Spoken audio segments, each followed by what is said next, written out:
নমস্কাৰ মই সাংবাদিক পংকজ আপোনাক সকলোকে পুনৰবাৰ মোৰ ইউটিউব চেনেল তথা ফেচবুক পেজ পংকজ লিমকালে আন্তৰিকতাৰে স্বাগতম জনাই লৈ আনিছোঁ 17 নম্বৰ ৰাষ্ট্ৰীয় ঘাইপথত সংঘটিত হোৱা এটা পথ দুৰ্ঘটনাৰ খবৰ। গতিকে চাই থাকক সম্পূৰ্ণ ভিডিঅ'টো। সবিশেষ তথ্য দিয়াৰ পূৰ্বে ক'ব বিচাৰিছোঁ, যদিহে আপোনালোকে অনাগত সময়ত মোৰ ইউটিউব চেনেল তথা ফেচবুক পেজৰ জৰিয়তে বিভিন্ন দিশৰ খা খবৰসমূহ জানিব বিচাৰে বা চাব বিচাৰে, তেন্তে ছাবস্ক্ৰাইব কৰি থৈ দিব পাৰে মোৰ YouTube channel Pankaj Limca, follow' কৰি থৈ দিব পাৰে মোৰ ফেচবুক পেজ পংকজ লিমকা। তো 17 নম্বৰ ৰাষ্ট্ৰীয় ঘাইপথত এটাৰ পিছত এটা পথ দুৰ্ঘটনা সংঘটিত হৈ থকাৰ মাজতে পুনৰবাৰ সংঘটিত হ'ল 17 নম্বৰ ৰাষ্ট্ৰীয় ঘাইপথত আন এটা পথ দুৰ্ঘটনা। আৰু এইবাৰৰ স্থান হৈছে বকুৱাৰখী থানাৰ অন্তৰ্গত বন্দাপাৰাত। পুনৰবাৰ জনাইছোঁ, বকুৱাৰখী থানাৰ অন্তৰ্গত বন্দাপাৰাত 17 নম্বৰ ৰাষ্ট্ৰীয় ঘাইপথত সংঘটিত হ'ল এই পথ দুৰ্ঘটনাটি। স্ক্ৰীণত আপোনালোকে প্ৰত্যক্ষ কৰিছে এই বাছখন জয়শ্ৰী গণেশ। এই জয়শ্ৰী গণেশ নামৰ যিখন বাছ, সেই বাছখন আচলতে গোৱালপাৰা দিশৰ পৰা গুৱাহাটী অভিমুখে গৈ আছিল।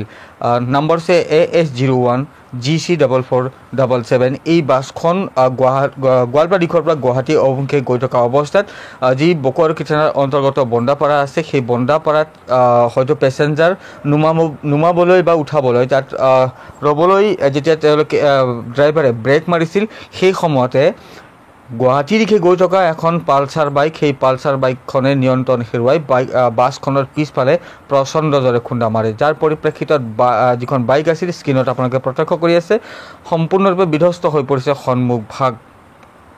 কল্পনা কৰক চালকৰ অৱস্থা কি হ'ব। তো এনেধৰণে এটা পথ দুৰ্ঘটনা সংঘটিত হ'ল, সম্পূৰ্ণৰূপে বিধ্বস্ত হোৱা পৰিলক্ষিত হ'ল বাইকখনৰ সন্মুখ ভাগ। আৰু যিগৰাকী চালক আছিল, সেই চালকজন আঘাতপ্ৰাপ্ত হৈছে। সৌভাগ্যক্ৰমে প্ৰাণ ৰক্ষা পৰিছে চালকজনৰ। বাছখনৰ যি নম্বৰ সেয়া মই আপোনালোকক জনাই দিব বিচাৰিছোঁ, AS01 GC4477। আনহাতে যিখন বাইক, এই বাইকখনৰ মই নম্বৰ আপোনালোকক জনাই দিছোঁ, AS18 F1159। এই পথ দুৰ্ঘটনা সংঘটিত হ'ল বকুৱাৰখী থানাৰ অন্তৰ্গত বন্দাপাৰাত। ইতিমধ্যে বকুৱাৰখীয়ে ঘটনাস্থলীত উপস্থিত হৈ বাইকখন তথা বাছখন থানালৈ লৈ যায়। নমস্কাৰ, মই সাংবাদিক পংকজে আপোনালোক সকলোকে পুনৰবাৰ স্বাগতম জনালোঁ মোৰ ইউটিউব চেনেল তথা ফেচবুক পেজ পংকজ লিমকালৈ।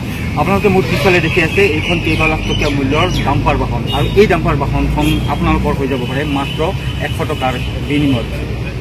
এই ডাম্পাৰখনে নহয়, মাত্ৰ 100 টকাৰ বিনিময়তে আপোনালোকে লাভ কৰাৰ সুযোগ পাব পাৰে এইখন 38 লাখ টকীয়া মূল্যৰ ষ্টাৰ বাছ। ইয়াৰ লগে লগে লাখ লাখ টকীয়া মূল্যৰ আছে কেইবাখনো সৰু 4 টকীয়া বাহন। তো স্ক্ৰীণত আপোনালোকে প্ৰত্যক্ষ কৰি আছে এই বাহনসমূহ।